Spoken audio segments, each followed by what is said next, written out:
All right, guys, today we're going to focus in on creating a collectible object so we can get our player to collect something as they go around the game.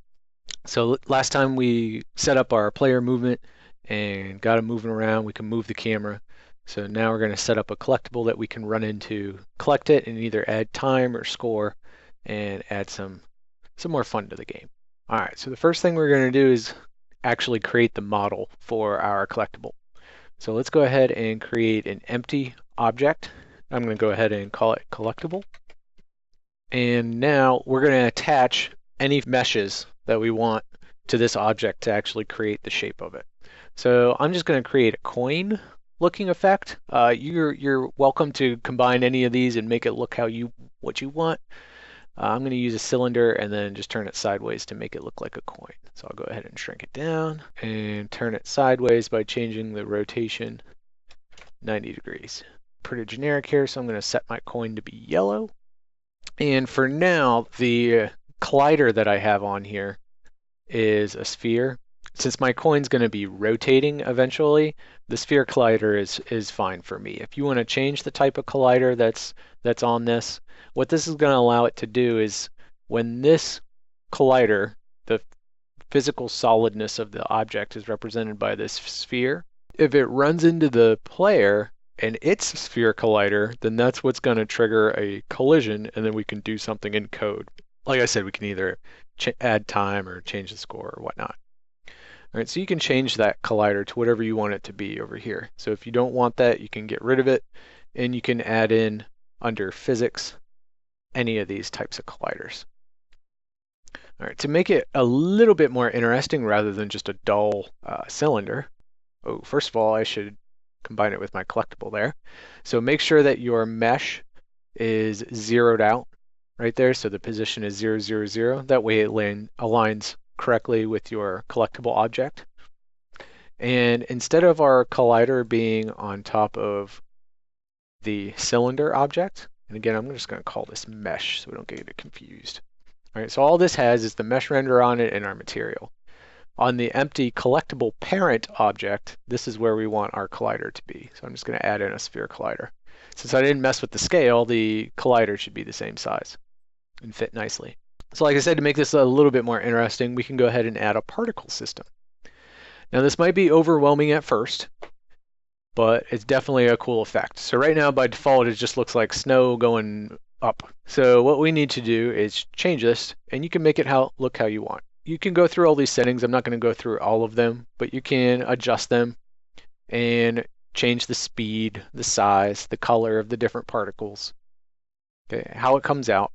So the main ones that you want to look at are the emission and the shape. So the emission is how many particles are coming out continuously. So if I put in like 500, okay, you get a spray. All right, and you can only see as many particles. See how it kind of stops there? That's the max particles right here. So you can increase or decrease the amount of particles.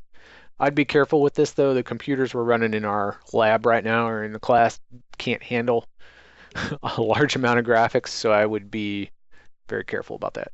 The next property is the shape. You can change the different shape. So I can move this down. If I still want it to be a cone, you can spread it out.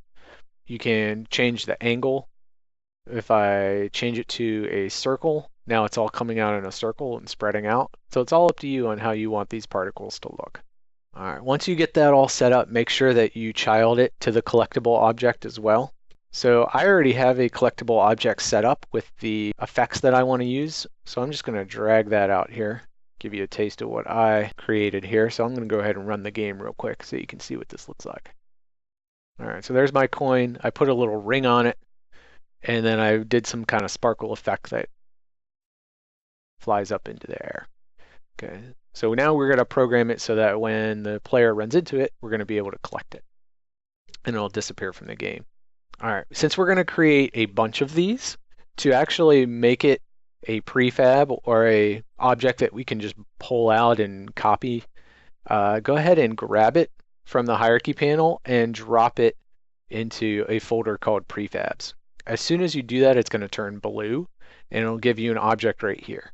Whenever you want to put more objects into the game, you just grab it from your prefabs folder and drag it out into the game. So make sure you got a few different copies inside of your game, and then we'll be able to code these and get them to be able to be collected. So the more collectibles you add in, see how your hierarchy is getting kind of confusing with all the collectibles? So what we can do is create an empty, and again, reset its position. So click on the little gear there, reset position. And I'm just going to call this collectibles. So with an S on the end. So it's plural. So this is going to be a parent object that will house, so to speak, all of our collectibles. That way we can group them all under one object and then hit this little triangle to minimize it. So that way we don't have to look at all of them. If we ever need to grab one of them, we can just open this up and there they are. So it just keeps your hierarchy panel nice and neat so you know what you're looking at. All right, let's start into the code. So in the scripts folder, go ahead and right click, create C# script, and I'm going to call it, let's call it collectible controller. All right, double click on it to open it up. And now we're going to code in just a few lines. It's not going to be super long like the player or the mouse orbit. All right, so the first thing we're going to do is create a couple variables. So the first one's going to be public, which is going to allow us to edit it on the script inside of the editor.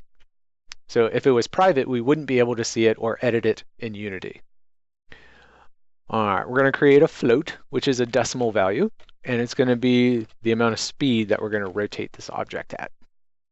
So making it rotate looks like it's something that the player can interact with, which makes it seem more interactive. All right, the next one is going to be a private because this is going to be static. It's never going to change once it's set. And this is just going to be a reference to the transform component on the mesh object. So what am I talking about? If I take a look at one of my collectibles here in Unity, here's my collectible. If I open it up, it has a mesh object that is a child. All right, so what this script is going to do is going to find this object and use its transform component right up here. So we're not actually going to rotate the collectible itself. We're going to rotate the mesh, which is going to make it look like it's rotating without changing the particle effects. The first thing we want to do when the game is started, we're going to set the name of the object. This is going to allow us to do some stuff when we set up our collision detection. So we're going to change the name to collectible. So if you notice, some of my duplicate objects have numbers after them. So as soon as the game starts, it's going to reset whatever the script is attached to and call it a collectible. That way these will all be the same name. That'll be important later, you'll see that. All right, we'll set our mesh object and let's go ahead and find it in the game. So we're just going to call the transform component and tell the object to find its child called a mesh. All right, later on in the update, this is what's actually going to rotate it. So we're going to grab the mesh game object, we're going to tell it to rotate, we're going to give it an angle to rotate at. So we don't want to rotate along the X and the Y. On the Z axis, we're going to rotate in the speed that we set it at, and then we want to multiply it by the frame rate of the game. So that's what the time delta time is for. There we go. You may need to change this right here, since this is the Z axis of the object. We may need to put it in a different rotation. If your object doesn't seem to be rotating right, just let me know and we'll talk about it. We'll hash it out.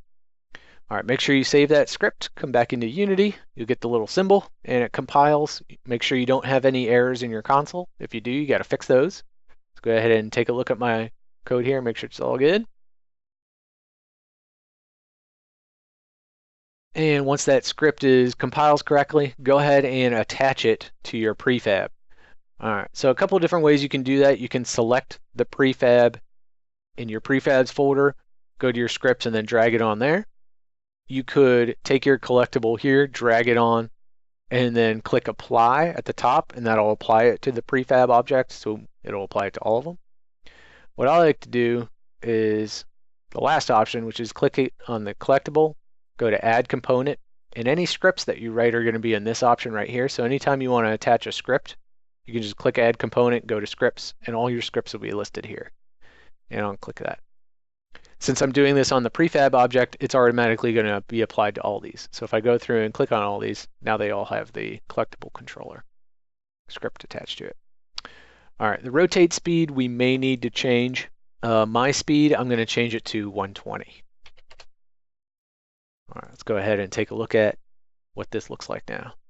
So all of our coins should now be rotating, or whatever your collectible object is. If the player runs into it, it just goes through it for right now. All right, once you stop playtesting, one thing we need to do on our prefab is set our collider for our collectible object to a trigger. What this allows us to do is to set up some code so that it's going to trigger an event that we want to occur. So like I said, either add points, change the time, whatever your goal for the player is. So make sure that's trigger or is trigger, and all the collectibles have that. So that checkbox should be checked on all of them. To get the collision set up, we're going to go back to the player controller script on the player object. So you can either click on the little gear there and edit the script, or find your scripts folder and just double click on it. All right, once you have that opened up, we want to go below the update function, and on line 38 you should have a closing squiggly bracket for that function. We still want to be inside of the entire class, which that's what our first and very last squiggly bracket is for. So I'm inside of that, but outside of the other one. So on line 40, we're going to create a new function called onTriggerEnter. The capitalization in these functions matter. Okay, if we type this in a little bit differently, it's not going to work correctly. So we're going to get a reference to the collider on the other object that enters the player's collider. So this is a reference to anything that enters the player's collider. So this green sphere on our player, it's going to interact with some other objects in the scene, and we need to have it interact with the collider that's on the collectible. So we need to check for the correct object that we ran into, or that the player ran into. So we're going to say if the other object, its name, is equal to collectible.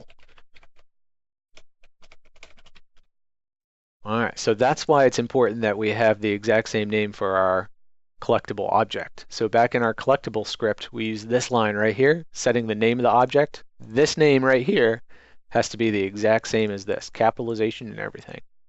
So if those are the same, it now knows what object it's running into, and we can run whatever code we want to. Okay, for now, let's just destroy the collectible object. So we're going to say other.gameObject. Just to show you guys what a debug statement can do, go ahead and type this line in on line 42, or wherever it is in the if statement. So what this does is print out a statement to the console, and is used for testing purposes to make sure that events are triggering correctly and everything is working as desired. Right now we're just going to debug out a statement that says the object has been collected. All right, you can make this say whatever you want to, because when we see it in the console, you're going to know what it is. All right, so in the actual game, when we build this, you're not going to see this message. It's just for testing purposes. Make sure that script is saved, and go ahead back into Unity. And we shouldn't have to edit any variables in our player controller script. We didn't add any. We just added a function for the trigger. And we'll go ahead and, all right, so we're moving around, moving the camera. When we run into a collectible, it disappears.